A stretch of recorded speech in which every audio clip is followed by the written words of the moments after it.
Olá, hoje a gente vai falar então um pouco sobre o metabolismo, dentro do metabolismo dos carboidratos, a gente vai falar sobre gliconeogênese.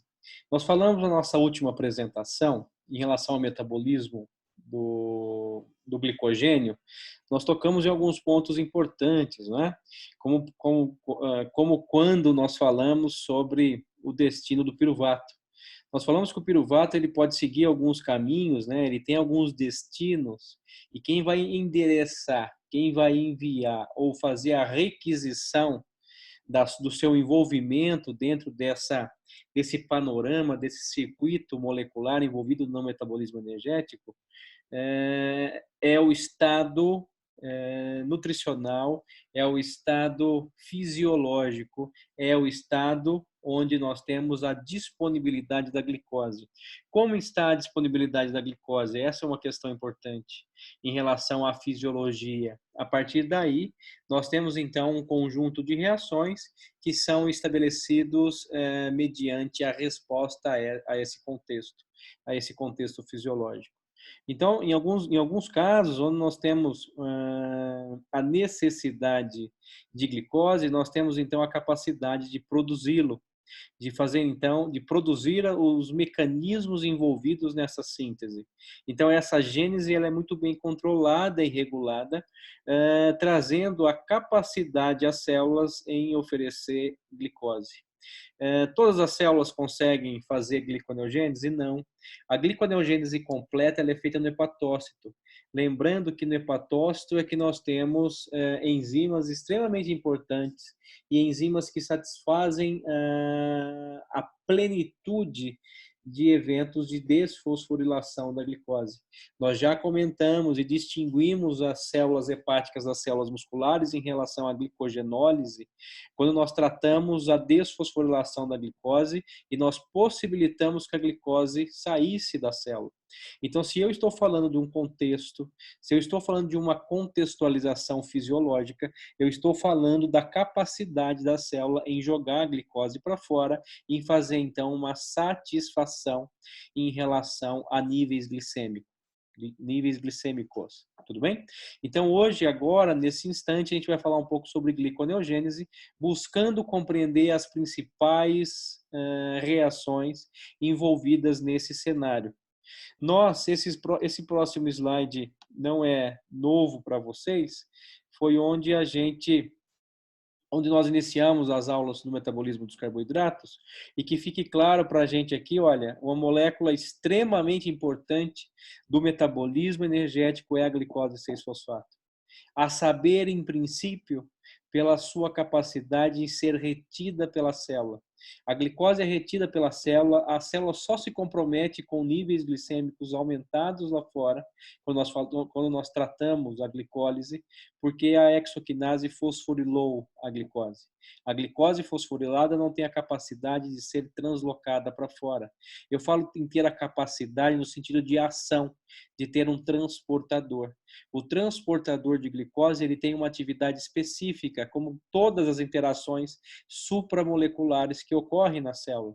Essa interação supramolecular que ocorre na célula para translocar, para transportar a glicose é feita também de modo específico, e aqui sendo feito por uma proteína transmembrânica chamada GLUT, que vem de Glucose Transporter, que também nós temos uma família delas. Em relação a esses aspectos de transferência de um compartimento ao outro, eu preciso, de modo específico, reconhecer a glicose. Reconhecer a glicose. Eu não reconheço glicose 6-fosfato. Glicose 6-fosfato foi feita para ficar dentro da célula. E por isso que nós precisamos de mecanismos bioquímicos para que façamos em etapas eventos relacionados à sua transformação. Se eu falo em transformação, ação de transformar, eu estou falando da atividade de enzimas. Eu estou falando de atividade de macromoléculas que têm em sua capacidade transformar substratos em produtos. Então, nós chegamos num momento cujo conjunto de transformações nós chamamos de gliconeogênese e que está envolvida na capacidade que a célula tem em transformar substratos em glicose, substratos não carboidratos em glicose. Então, eu consigo fazer isso reunindo uma série de reações, reunindo uma série de enzimas que transformam os seus substratos em produtos e que transformam, transformando esses substratos em produtos, nós executamos papéis extremamente relevantes no ponto de vista da célula conseguir produzir, dos hepatócitos conseguir produzir a glicose que pode ser levada à corrente sanguínea em processo, através de processo final da glicogenólise e processo final da gliconeogênese, que é feito por uma enzima chamada glicose 6-fosfatase. Só é possível fazer gliconeogênese, só é possível fazer gliconeogênese completa, só é possível fazer glicogenólise completa no hepatócito, porque nós temos uma enzima que distingue os hepatócitos dos demais, que é a glicose 6-fosfatase. A glicose 6-fosfato, então, que é uma molécula chave, é um coringa nessa relação. Ela pode seguir, olha, glicogênese, produzir glicogênio. Ela pode ser, inclusive, o principal produto comparando músculo e fígado. Músculo e fígado conseguem produzir glicose 6-fosfato a partir do polímero glicogênio. E nós temos glicose 6-fosfato também sendo o processo, o principal produto de um processo de transformação de substratos não carboidratos e que pode ser levado à produção de glicose com uma etapa a mais em relação à glicose 6-fosfato, que é a sua desfosforilação. Então, isso tudo a gente vai perceber que ocorre no hepatócito e que nós temos, dessa maneira, um acoplamento entre as diferentes reações, entre os diferentes conjuntos de transformações. Então, a glicogênese, glicogenólise e gliconeogênese são eventos que utilizam de substratos, que utilizam de intermediários comuns a esses processos, a essa capacidade que a célula tem em transformar, não é? E aqui se tratando de metabolismo energético. Glicose 6-fosfato, dando origem a piruvato, aqui eu estou falando em glicólise, piruvato sendo transformado em acetil-CoA, aqui eu estou falando de translocação do piruvato para a matriz mitocondrial, onde de fato ele vai ser transformado através de uma descarboxilação pela piruvato desidrogenase, acho que vocês lembram disso, né? Nós temos o piruvato também sendo o destino de oxaloacetato, e aqui com reações reversíveis, a alanina dando origem a piruvato, quando nós fazemos desaminação da alanina. Então, a alanina é o piruvato que consegue carregar grupamento amino. A gente vai ver isso em especial numa aula sobre o metabolismo dos aminoácidos, né? Nós conseguimos obter energia através do esqueleto carbônico dos aminoácidos. Nós conseguimos obter energia através do alfa-cetoácido, que é o esqueleto carbônico, que é o aminoácido sem grupamento amino. E o grande desafio em relação ao metabolismo dos aminoácidos foi translocar, veicular, transitar um grupamento altamente reativo, que é o grupamento amino. E por isso a gente vai ver lá na frente que nós abrimos mãos de algumas moléculas com menos toxicidade ou com toxicidade quase zero, né? Que é a alanina, que é a glutamina, não é? Que é o glutamato, que são estruturas que carregam carreadoras de grupamento amino. E a alanina é um dos mais importantes e que, de fato, contribui, inclusive, com a gliconeogênese, porque é uma maneira de levar também o piruvato do músculo para o fígado, para o hepatócito. Então, o músculo acaba participando da gliconeogênese, fazendo um papel extremamente relevante, que é doar quem? O seu piruvato. Ele doa o seu piruvato na forma de lactato, quando o piruvato é substrato da lactato desidrogenase, e doa o seu piruvato também na forma de alanina, quando o piruvato tem a capacidade de carregar grupamento amino durante mecanismos de metabolismo dos aminoácidos, né? E aqui o oxalacetato, para dar origem a piruvato, basta fazer a conta. Oxalacetato, se vocês lembram do ciclo de Krebs, o oxalacetato tem 4 carbonos, não é? Lembra que ele tinha que ter 4 com mais 2 do acetil para dar um composto de 6 carbonos, que é o citrato? produto do acetato sintase. Então, se o piruvato eu sei que tem 3 carbonos e o oxalacetato eu sei que tem 4, eu preciso então, para que o oxalacetato se transforme em piruvato, eu preciso que aconteça uma descarboxilação, né? Então, eu consigo fazer esses eventos acontecendo em conjunto. Olha aqui o lactato, nós já falamos bastante do lactato, mas aqui uma visão geral de mecanismos gerais da gliconeogênese, né? Então, esses são os precursores do piruvato, que é levado ao processo de geração, no processo de transformação, onde eu tenho a obtenção de glicose 6-fosfato e depois, a partir dali, a sua desfosforilação pela glicose 6-fosfatase. É importante que destaquemos essa visão geral, porque o que a gente vai falar principalmente na aula de hoje é o mecanismo onde nós temos piruvato sendo convertido a glicose 6-fosfato e a partir dali a sua desfosforilação. Se vocês pararem para olhar, nós temos vias antagônicas e antiparalelas ocorrendo entre glicólise, que é onde eu tenho o principal substrato, a glicose, e o principal produto, o piruvato, e gliconeogênese, onde eu tenho o principal substrato, o piruvato, e o principal produto, a glicose. Então, são vias antagônicas. Acho que até o próximo slide ele vai tratar um pouco a respeito disso, exatamente, onde a gente mostra, olha, glicólise acontecendo em rosa e a gliconeogênese acontecendo em azul. A glicólise sendo um sentido e a gliconeogênese sendo num sentido antiparalelo, né? Então, eu tenho as vias acontecendo paralelamente, mas, porém, em sentidos contrários. Enquanto a glicose é transformada em piruvato na glicólise, o piruvato é transformado em glicose na gliconeogênese, tá certo? Então, eu tenho essas reações acontecendo concomitantemente, tá certo? E com uma necessidade respeitando a capacidade de gerar a glicose. É lógico, quando eu faço gliconeogênese, as vias de glicólise elas estão diminuídas, né? Então eu costumo sempre dizer que em bioquímica, nem se tratando de biologia de um modo geral, se tratando de célula, eu tenho prevalência de algumas reações. Se eu estou fazendo quebra, a prevalência de quebra. Se eu estou fazendo síntese, a prevalência de síntese. Não significa que eu não estou fazendo, que eu não esteja fazendo, que a célula não estivesse fazendo. Eu estou fazendo, porém com um predomínio de síntese, que é o que a gente está vendo hoje. Olha só, tem algumas informações, já informações importantes. A gliconeogênese e glicólise não são exatamente idênticas. Poxa, aqui me quebrou, né? Se eu falei que são vias paralelas, porém com sentidos contrários, talvez estivéssemos já em mente que fossem apenas que tivessem apenas o sentido contrário, mas que talvez participassem todas as enzimas dessa maquinaria. E, de fato, essa questão que o slide nos mostra, ele nos traz uma reflexão importante que nos diz o seguinte, olha, embora fossem antiparalelas, embora compartilhassem de enzimas comuns às duas vias, aos dois conjuntos de reações, nós temos alguns casos específicos, algumas reações específicas que eu preciso e merece um certo cuidado, que são as reações irreversíveis da glicólise.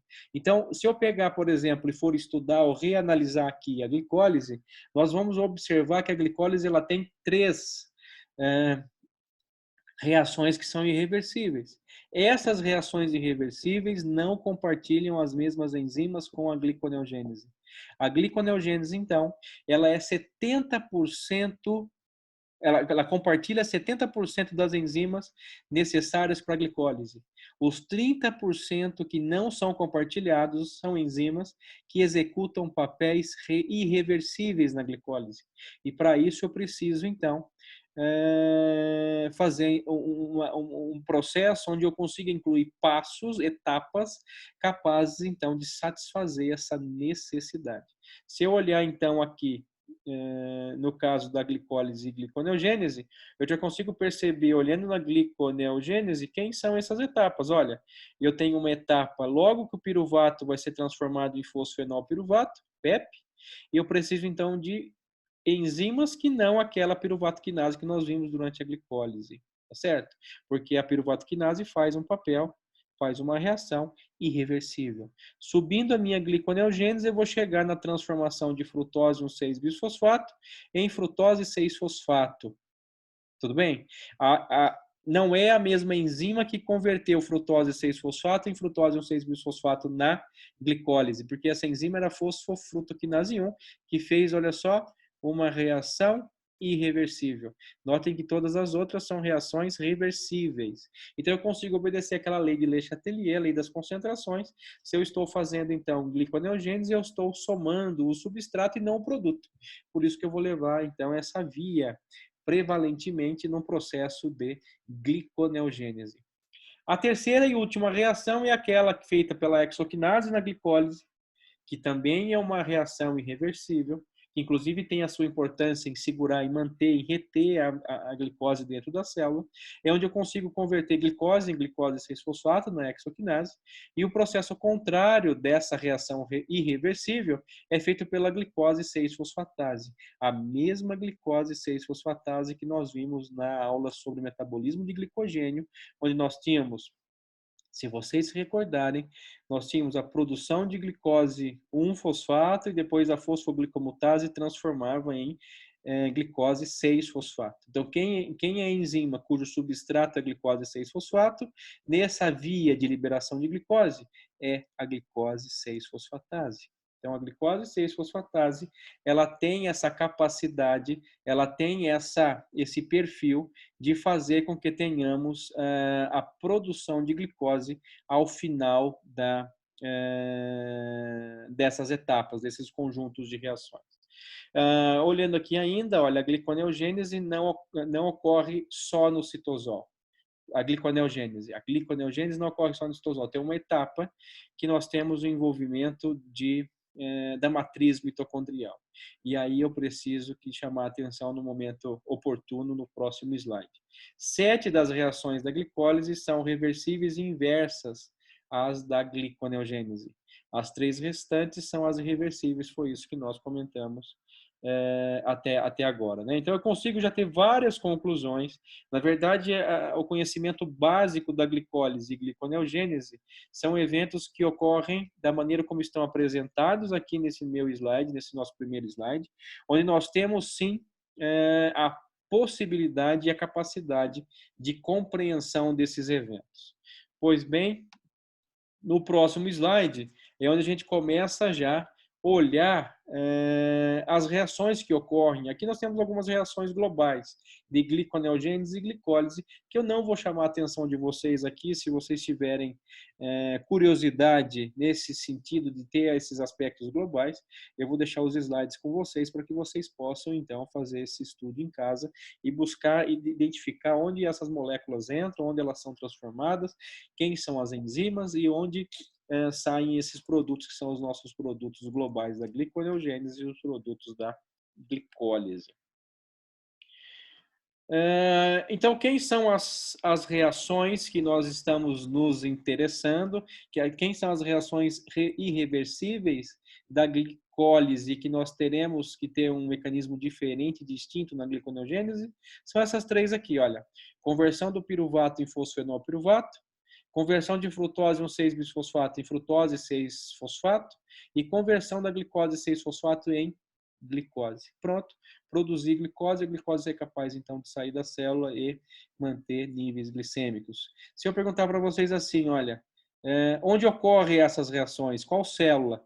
Se tem glicose 6-fosfato sendo transformada em glicose, eu tenho glicose 6-fosfatase e glicose 6-fosfatase eu só tenho no hepatócito. Célula muscular não tem. Tudo bem? E por isso que o desfecho, o destino da glicose no músculo e na célula hepática são destinos diferentes, né? Então eu preciso ter essa ideia.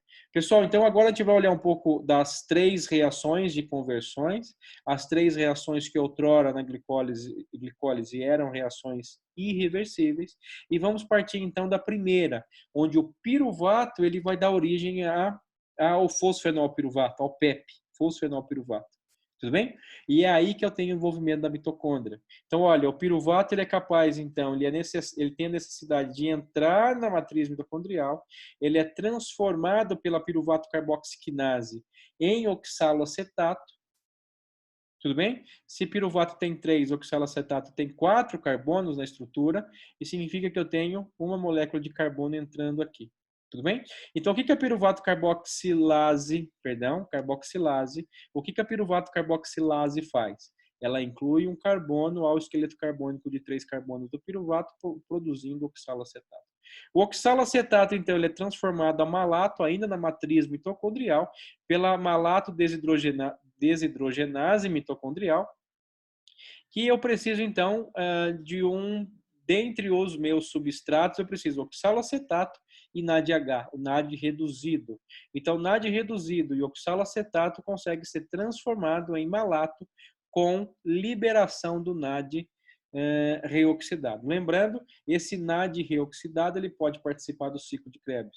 O NADH, inclusive, ele pode ter sido fruto do próprio ciclo de Krebs. Então, se eu pergunto para vocês destinos do NADH do ciclo de Krebs, que foram reduzidos no ciclo de Krebs, vocês já sabem que eles são levados ao complexo 1 da cadeia transportadora de elétrons, cadeia respiratória, escoando seus elétrons. Mas agora isso é novo. Olha, um outro destino do NAD é fazer com que tenhamos a possibilidade de fazer a sua reoxidação através, sendo substrato da malato desidrogenase. Tudo bem? Então, esses são os eventos que ocorrem na matriz mitocondrial e, a partir dali, eu tenho a produção de malato.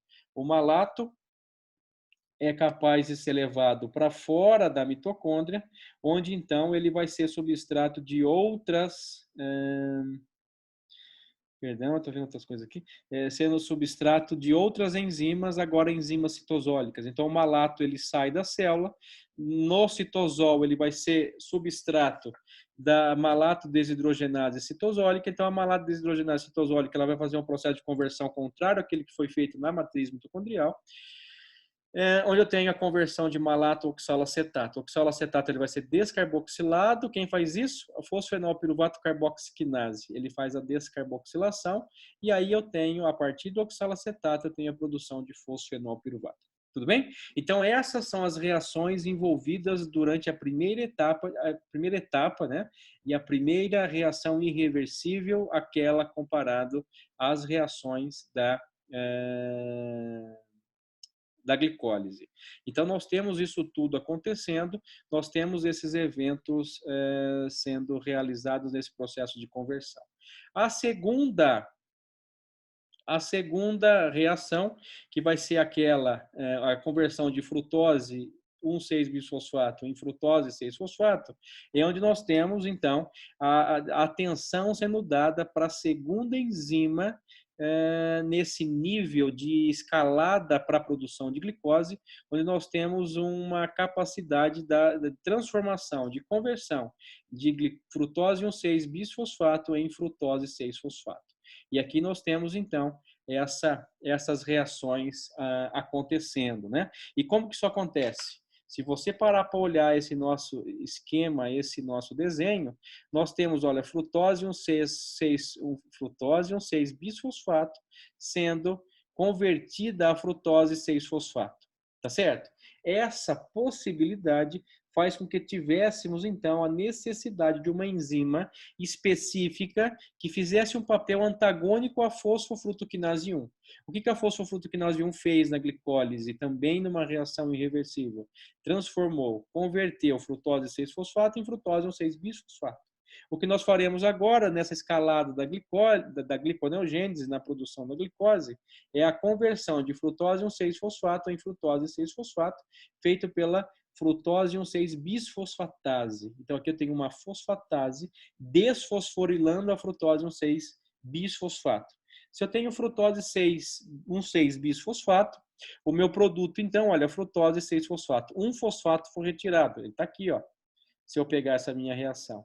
Lembrando que, durante esse mecanismo feito pela frutose 1,6-bisfosfato, eu tenho a necessidade de magnésio, eu tenho necessidade desse cofator.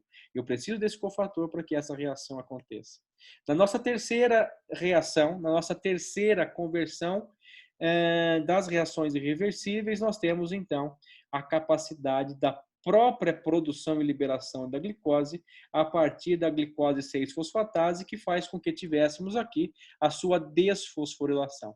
Então, dessas três enzimas, desses três mecanismos envolvidos na caracterização da conversão das reações irreversíveis da glicólise, nós temos que duas dessas reações são feitas por fosfatases. A anterior na etapa 2 e agora na etapa 3, a glicose 6-fosfatase, fazendo a desfosforilação da glicose e produzindo, da glicose 6-fosfato, e produzindo, então, a glicose livre de fosfato, glicose, então, que pode ser levada para o exterior da célula, levada para o compartimento extracelular.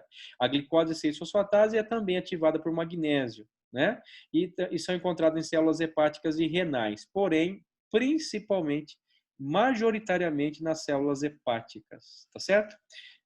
Comparando, então, o metabolismo dos carboidratos em células musculares e células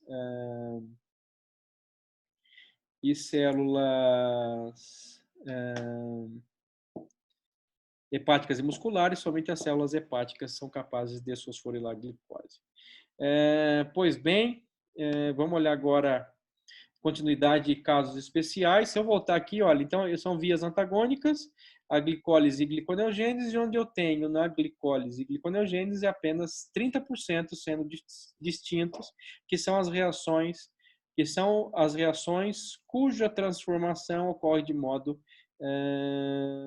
irreversível. Tudo bem até aqui? A gente chega no momento onde a gente vai olhar alguns casos especiais, e aqui eu vou trazer um pouco a questão do próprio lactato novamente em relação a esses eventos de gliconeogênese. Olha, os ciclos da glicose e lactato, ou ciclo de Cori, e glicose e lanina, são casos especiais da gliconeogênese, entre tecidos especialmente carentes em glicose e o tecido hepático. Então, toda vez que eu falo nessas transformações, toda vez que eu falo nesse processo de produção de glicose, eu estou envolvendo hepatócito. Olha a importância do nosso fígado aqui no metabolismo energético, né? Então, eu preciso entender que boa parte do metabolismo energético, embora compartilhado algumas reações com o músculo, com outras células, ele é o centro onde ocorrem reações especiais. Tá certo? Então, o ciclo da glicose e lactato, o ciclo de Cori e glicose e lanina são casos especiais de gliconeogênese.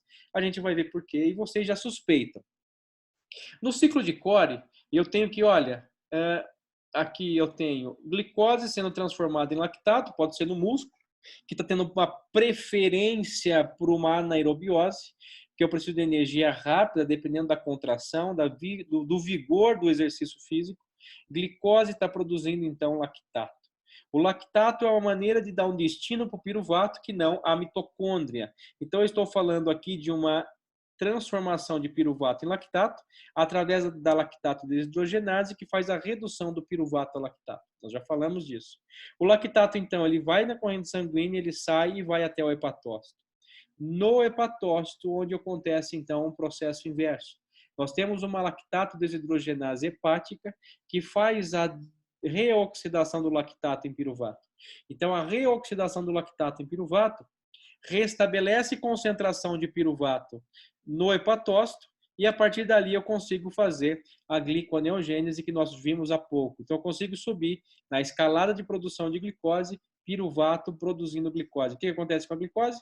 É transportada para o sistema, é transportada para o veículo, para o sangue, e aí alcança todas as demais células, podendo manter, então, esse ciclo ocorrendo.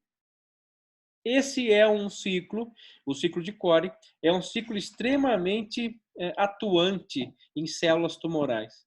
Células tumorais preferem, por alguma razão, responder, mesmo que com bastante angiogênese, com produção de vaso sanguíneo, ela prefere responder a um mecanismo de hipóxia. Ela expressa IF, que é um fator indutor de hipóxia, e ela consegue responder dentro desse cenário, fazendo com que ela mantivesse a sua anaerobiose. E ela prefere, então, produzir lactato a enviar o piruvato para a matriz mitocondrial para produzir ATP. E como que ela consegue rever essa energia perdida? Ela consegue rever através do ciclo de Cori próprio. Ela consegue mandar o lactato para o hepatócito, então, mantém essa capacidade de produção de glicose. produção nova de nova glicose. Tudo bem? Então, o ciclo de Cori ele se estabelece dessa maneira com lactato, glicose, glicose, lactato. Esse é um sistema extremamente importante que ocorre integrando os tecidos e levando a importância aos hepatócitos. Pois bem, e por fim, nós temos aqui um outro ciclo relacionado à gliconeogênese. Lembre-se, gliconeogênese, estou falando de uma capacidade de reações diversas, de levar o piruvato de diferentes tecidos para o hepatócito. Por quê? Porque é a partir do piruvato que eu vou produzir glicose.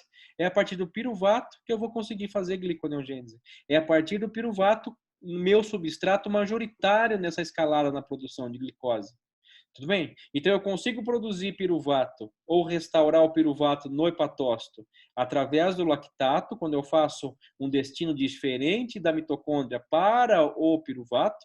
O piruvato, então, sai do músculo, das células musculares, e chegam até o hepatócito através de lactato, porque o piruvato foi reduzido a lactato pela lactato desidrogenase, e nós temos uma outra maneira que vem junto com o processo de quebra das proteínas musculares, que vem dentro de uma característica de turnover de proteínas, dentro de uma característica de metabolismo dos aminoácidos, que é a maneira de levar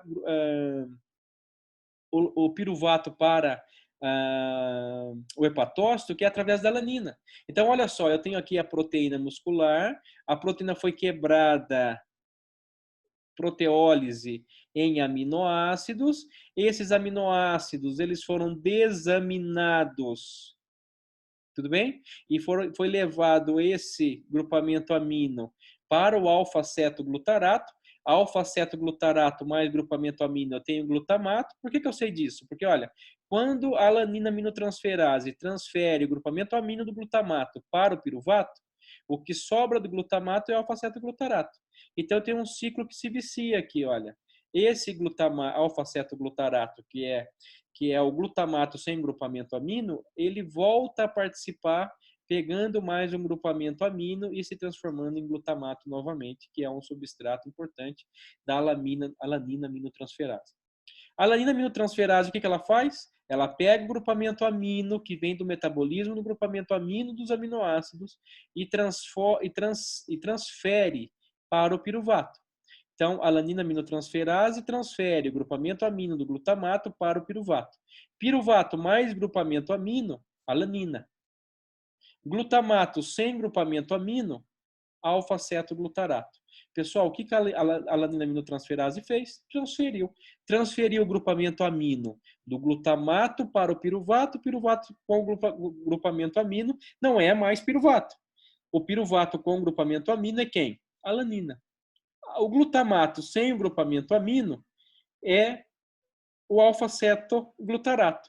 Então, olha só, ela pega um composto que é um composto nitrogenado, que é um composto que tem grupamento amino, e pega o piruvato. Ela pega o grupamento amino desse composto nitrogenado, que tem grupamento amino, que é o glutamato, e transfere para o piruvato. O piruvato, então, que recebeu o grupamento amino, não é mais piruvato. Ele é quem? Ele é alanina. Então, a alanina é o piruvato com grupamento amino. E esse daqui, o glutamato que perdeu o grupamento amino? O glutamato sem grupamento amino é o alfa-cetoglutarato. O alfa-cetoglutarato, então, ele participa recebendo novos grupamentos amino num processo de metabolismo do grupamento amino que vem de um processo de turnover das proteínas, que pode ser até uma proteólise,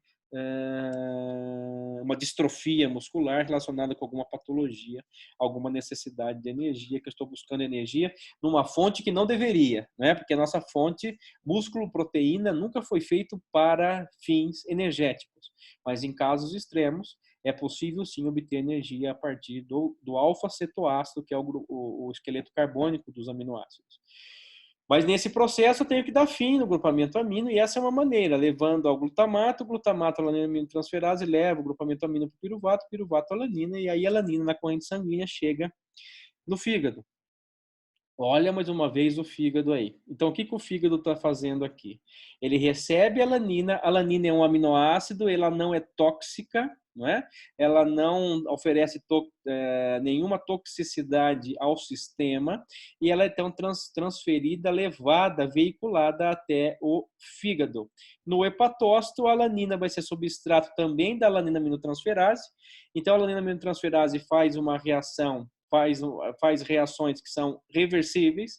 Ela faz a reação reversível no músculo e faz a reação reversível no fígado, porém em papéis contrários, onde o produto de uma é substrato de outra. Olha, a alanina que foi produto da primeira lá no músculo será substrato da segunda lá no fígado. Perdão. A alanina aminotransferase, então, transfere o grupamento amino para o alfa-cetoglutarato. Essa transferência transforma o alfa-cetoglutarato em glutamato, que foi o que nós vimos lá em cima num processo inverso. E a alanina sem o grupamento amino, que foi utilizado aqui para transferência para o alfa-cetoglutarato, é de fato o próprio piruvato. Então, olha, a alanina doa o seu grupamento amino, que é transferido pela alanina aminotransferase para o alfa-cetoglutarato, e ali nós temos então essa reação acontecendo e o glutamato formado no hepatócito será levado para o ciclo da ureia, será levado para um processo de desaminação, onde eu vou ter a produção do ciclo da ureia, que é feito também parcialmente na mitocôndria, parcialmente no citosol. Mais importante aqui na gliconeogênese, nós temos o piruvato sendo formado, a concentração de piruvato sendo restabelecida, onde nós temos essa capacidade, então, de fazer a gliconeogênese. Eu levei o substrato para o local onde eu tenho a maquinaria molecular, onde eu tenho a maquinaria enzimática para fazer essas transformações e, de fato, fazer com que eu consiga fazer a escalada contrária à glicólise e exercer a escalada, então, que favorece a produção de glicose numa etapa final com a desfosforilação da glicose 6-fosfato. A glicose sendo, então, produzida, ela é liberada, porque eu tenho transportador para a glicose, vai para o sangue e aí eu consigo manter, então, esse ciclo acontecendo. Olha, glicose volta para o músculo, glicólise, produzir piruvato, produzir alanina, produzir piruvato, produzir glicose, eu consigo, então, manter esse ciclo acontecendo. Eu consigo, através de substratos que não carboidratos, produzir glicose através de reações específicas, através de reações que possibilitam essas transformações, que nos colocam, então, nessa condição extremamente importante na produção de glicose. Espero que tenha ficado claro para vocês e me coloco à disposição. Até a nossa próxima aula. Um abraço.